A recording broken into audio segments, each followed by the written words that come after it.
सत श्री अकाल, welcome to Bluebird. आप इस टाइम कनाडा के अंदर हैं और आप स्टूडेंट हैं चाहे वर्क वीज़ा पे है, तो आप 2 कंट्रीज़ का वीज़ा लेके रख सकते हैं जो कि आपके लिए बहुत बेनिफिट देगा फ्यूचर में भी और आपके काफ़ी काम भी आने वाले। तो ये 2 वीज़ा कौन-सी कंट्रीज़ के हैं जो वीज़ाज़ आप लेके रख सकते हैं? पहला वीज़ा है आपका यूके का। यूके का वीज़ा आपको मिलता है 6 मंथ का। जब आपके पास 6 मंथ का वीज़ा होता है, ये मल्टीपल एंट्री वीज़ा होता है। आप इंडिया आ रहे हैं तो आप यूके का वीज़ा लेके रखें और जब आप ट्रैवल कर रहे हैं उस टाइम आप यूके होते हुए आ सकते हैं। इससे आपकी टिकट भी सस्ती हो जाती है, साथ में आप यूके भी ट्रैवल कर सकते हैं। तो ये आपके लिए बड़े बेनिफिट हो जाते हैं। इस वीज़ा का बेनिफिट ये है कि आपके पास मल्टीपल एंट्री वीज़ा है। आप जब भी इंडिया आ रहे हैं तो आप विजिट कर सकते हैं। साथ में आप यदि कनाडा से यूके ट्रैवल कर रहे हैं तो टिकट आपको काफ़ी सस्ती मिल जाती है और आप अपनी ट्रैवल हिस्ट्री स्ट्रॉन्ग कर सकते हैं कि फ्यूचर में यदि आपको परमानेंट रेजिडेंस लेने में दिक्कत आ रही है कनाडा के अंदर, आप मूव होना चाहते हैं किसी और कंट्री के अंदर, तो आपके लिए वो बेनिफिट हो जाएगा क्योंकि आपके पास ट्रैवल हिस्ट्री बनी हुई है। आप मान लीजिए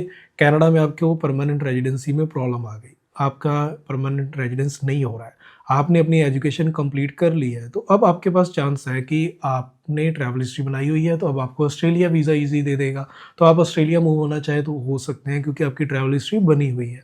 और इसी तरीके से आप सेकंड वीज़ा जो है शेंजन का बहुत ईज़ी ले सकते हैं। ये दोनों ऐसी कंट्रीज़ हैं जो वीज़ा बहुत ईज़िली दे देती हैं जो कनाडा में स्टडी कर रहे हैं स्टूडेंट चाहे वर्क वीज़ा पे है। तो इस वीज़े का आपको बेनिफिट सबसे बड़ा यही होता है कि आप फ्यूचर में ईज़िली मूव हो सकते हैं डिफरेंट कंट्रीज़ के अंदर और दोनों कंट्रीज़ ईज़िली वीज़ा देती है, यूके भी और शेंजन भी। बट ये अर्ली स्टेज में आप अप्लाई करेंगे तो आपके बेनिफिट ज़्यादा होगा क्योंकि वीज़ा के चांस बढ़ जाते हैं। जब आपका वीज़ा कम रह जाता है, आपकी वीज़ा की वैलिडिटी कम रह गई है, जल्दी एक्सपायर होने वाला है, उस केस में आपको यूके भी वीज़ा देने में दिक्कत कर सकता है, आपको शेंजन भी वीज़ा देने में दिक्कत कर सकता है। तो इसलिए बेटर है कि आप इन 2 कंट्रीज़ का वीज़ा लेके रखें जो कि आपको फ्यूचर में बेनिफिट दे और आप उसको यूज़ कर पाएँ।